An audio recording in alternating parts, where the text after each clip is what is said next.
do this, they made a choice to do that. I don't know, I had an educator, I'm a Goldwell school. She brought in Matrix, Color, because she just didn't want to learn Goldwell. The day it's the Lisa Academy, we get to do that. But guess what? It's the Kohler Academy, and we don't do things your way, honey.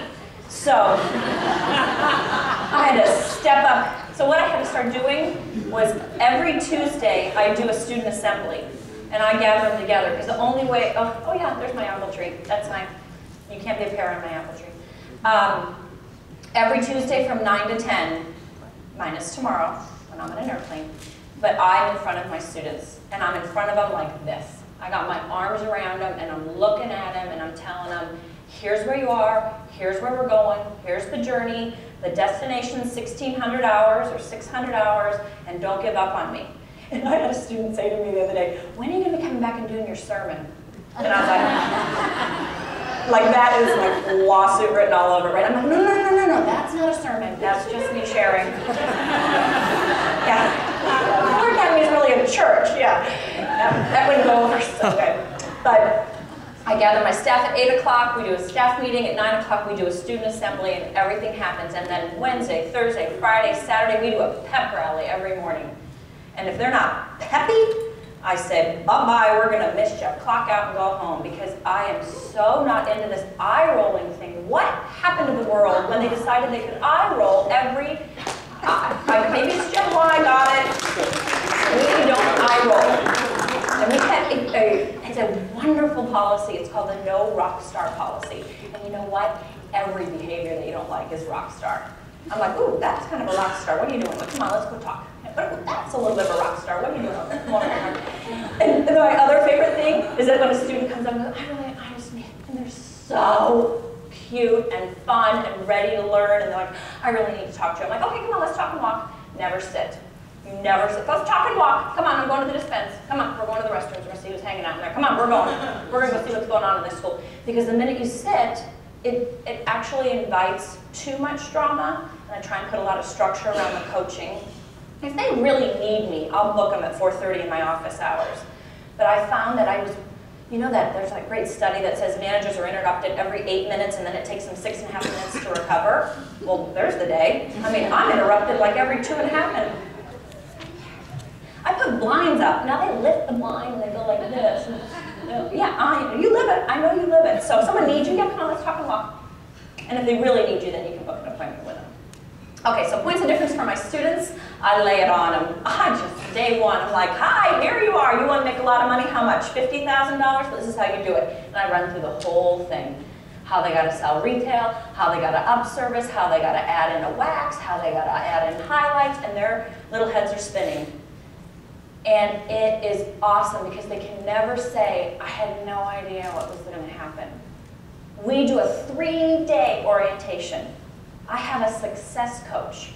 He comes in on day 2, he comes back at 800 hours, and then he comes back at 1,600 hours. I'm having some challenges with my students on their belief in them, you know, their self-confidence and self-esteem. It's a hard world to live in at 19. So I was just back there this morning texting my success coach, offering him a full-time job. I think I can have a success coach in my school full-time and absolutely transform my students so that they believe in them, that they know where they're going, that they have their little book of goals and dreams. And that day 1 and 2 and 3 is all about them. I lay it on them, they know what they're going to get, but they are absolutely having that moment like, whoa! Remember your first aha when you had it, I don't know where you were, but you were like, oh, this is what it's going to be all about, okay. And that's my clinic. We have 65 chairs and 8 petties, 4 petties, 4 manis, and 8 spa beds. So one of my most purposeful initiatives at the school, we've been open like 20 months. So I signed the lease in 2005. I don't know, it just took forever to build the thing. We have no weather delays in Arizona, but it still took forever. So Oprah, paper clips, yellow brick roads, and Tourette's have in common. I know. I created a tolerance and compassion curriculum. I felt my students that came from all walks of life. Some people walked in and handed me cash. Some people are on student loans. All different types and socioeconomic backgrounds. But what was missing was this tolerance of others. And there was such a judgment happening. And remember, I have a 9-year-old and 6-year-old. I haven't been around an 18-year-old in a long time. And I found myself wanting to say 2 things to them. You need to be much more tolerant and compassionate. The world is full of much sadness, and let's be okay and helpful. And 2, let's make sure we're able to cope when life throws that stuff at you. I felt the #1 issue with my Gen Yers is their inability to cope. Their inability, and I'm not even talking about just change, but they're like, where are your coping skills right now? And how are you making sure you're delivering that? So Oprah, we do our own dream boards about what their dreams are, and then we watch Oprah's Dream Academy. Paperclips, has anyone seen the movie? It's a documentary called Paperclips. Oh, yeah. Yeah. Oh, okay. You tell me every time you see a paperclip, you remember it. It's the most meaningful documentary. I highly recommend you have you get on Netflix and put it in your queue. It's about the Holocaust. And my students talk about paperclips now, literally the physical thing. Yeah. And I won't give it away, but you need to rent the movie Paperclips. Yellow Brick Road is a documentary on mentally challenged adults putting on The Wizard of Oz. And you know, that's where my students first giggle, and because they're uncomfortable and they're watching it, and then by the end they're in tears and they're realizing, wow, everyone deserves a chance. Everyone deserves a shot at a good life. And then there's an HBO documentary called I Have Tourette's, but Tourette's Doesn't Have Me, about young children who have Tourette's syndrome. And it's a bit difficult to watch because it's so challenging for them to live in this world. But my feeling is the part of the world that I'm responsible for needs me. And if I can get my students to understand the part of the world they're going to be responsible for, which is your world, you need them. And you need them to be right there, paying attention, being kind. That is the most #1 thing. I'm proud to be a Bumble and Bumble school.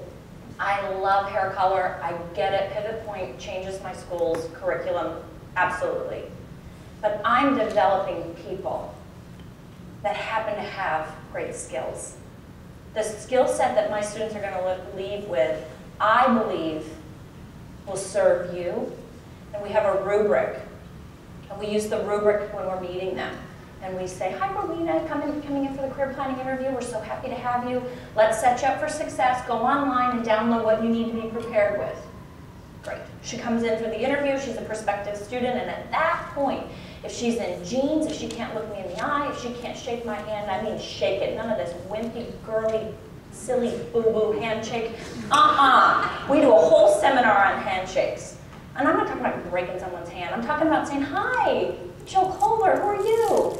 I want them to talk. They are texting, they're in their slippers. Who decided slippers was okay for a professional dress? Unbelievable. We are a tolerant and compassionate school, but we set them up and we don't accept them if they can't come to our interview and play by our rules. It's just the tolerance, I think, in some schools, and I'm not just talking beauty, just in general, it's craziness. It's too much. It's too much independence, in my opinion. I'm probably breaking every Gen Y rule. So my favorite thing to say is, who's crying in the parking lot? Because they'll call me up and say, Jill, what's going on? And I'm like, oh, he's crying in the parking lot. You have 150 people, you know, there's just drama. And